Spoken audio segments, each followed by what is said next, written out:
Hey guys, glad to see you back again. I'm Chris License, and you're here with us at Our License to Travel.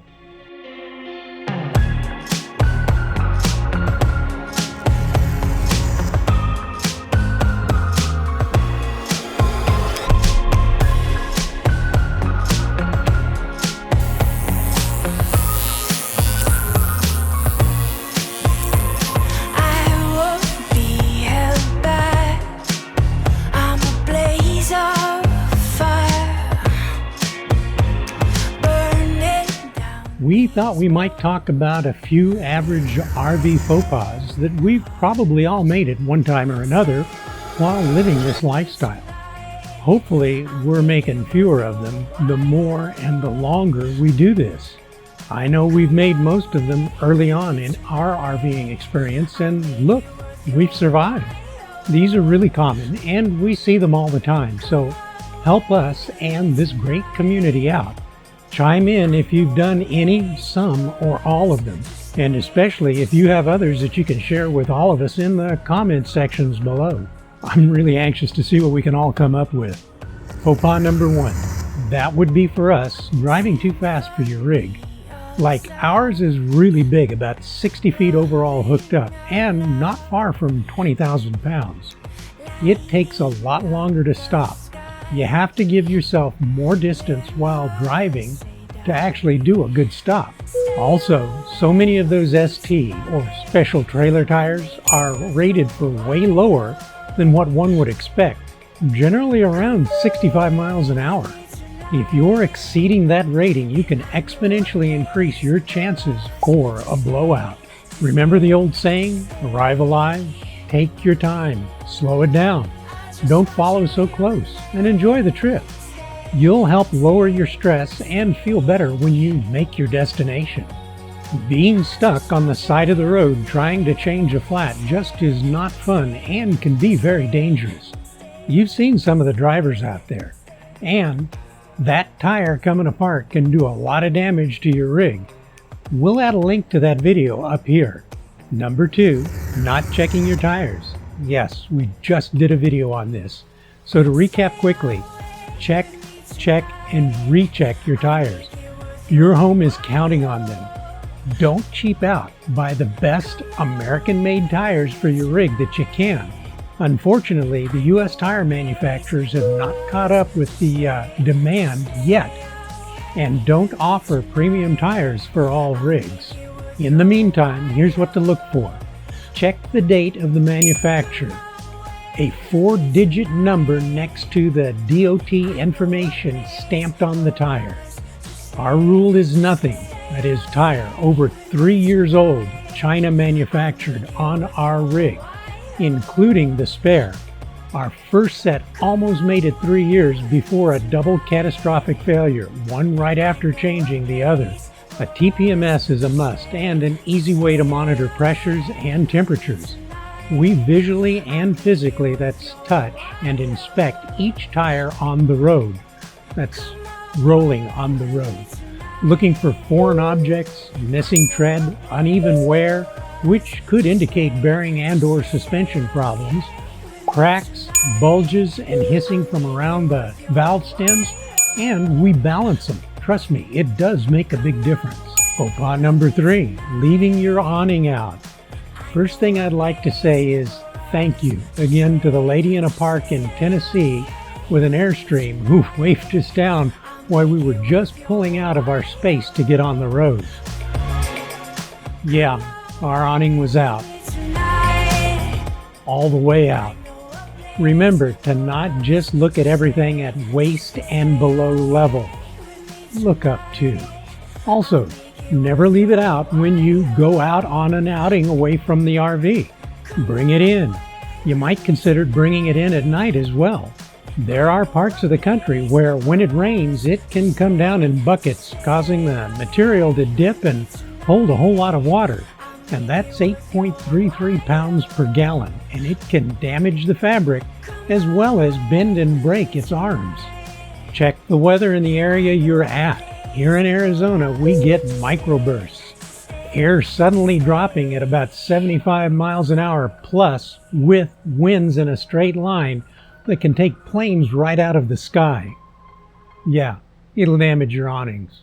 Rolling it in is a lot cheaper and less stressful than having to swap it out. Number 4, not leveling your RV. We always, well, now anyways, level our RV even when we boondock, lot surf, mooch dock, harvest host, etc. And that's for a bunch of reasons.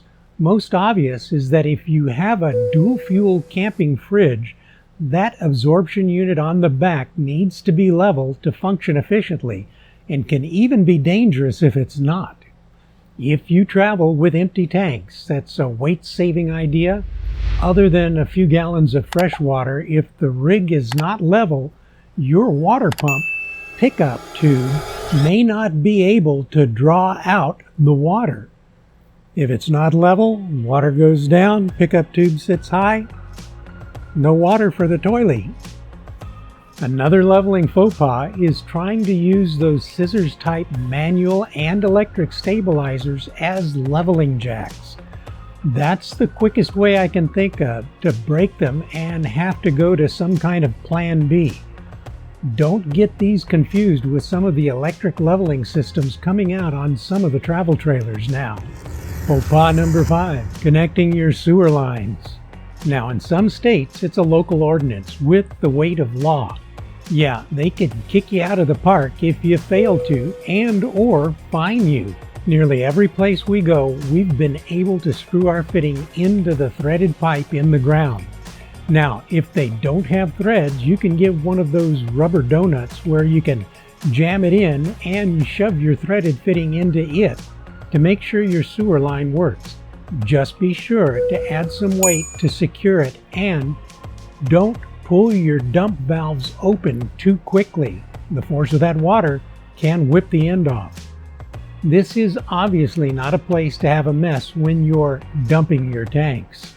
Just a suggestion, we always use gloves, sometimes disposable, sometimes rinsable, and we have a cleanup station right at our dump panel with both.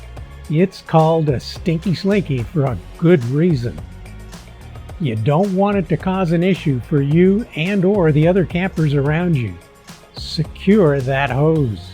A quick side note, don't leave your black tank open when you get to a campground.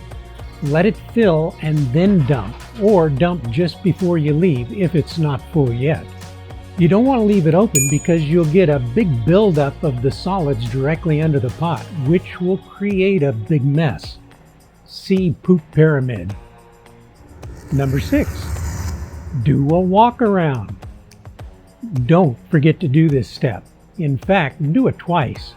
Now, before we drive off and after we're all hooked up, we each walk opposite directions around the entire rig, double checking each other. We do the same inside the camper too before we close it up, making sure that cabinet doors are secured, things are put away, slides are clear, vents are closed, bathroom door is snapped open, bedroom closet is locked and closed, shower is locked open, and satellite dish is bedded. We double check that from the outside visually, then finish the exterior. All connections made, safety and brake cable, wire harness and pins in with jaws locked. We do a pull test and we're ready to go. We have seen folks driving off with their TV antennas still up, water filters left behind, doormats left behind, pressure regulators and splitters left behind, as well as electrical dog bones. A walk around might help prevent this, and make sure you go home with the same gear you arrived with. Yeah, don't drive off with your power cord still connected either. Yeah, don't do that. Probably the biggest suggestion is that you might be able to avoid the majority of these faux pas by just slowing down a little bit. Slow down! In the end, let's try to avoid some of these mistakes so we can go outside and have a good time. After all, it is better outside. We hope you enjoy this video about faux pas, and like we said earlier, if you've seen or been a part of oopses that we and all of us can learn from, leave them in the comments below. Oopsie! As always, if you've enjoyed this video, give it a like. If you want to see more videos about RVs and RVing, then don't be afraid to subscribe. It's free. So if we don't see you on the road, hopefully we'll see you next video. Until next week, please travel safe.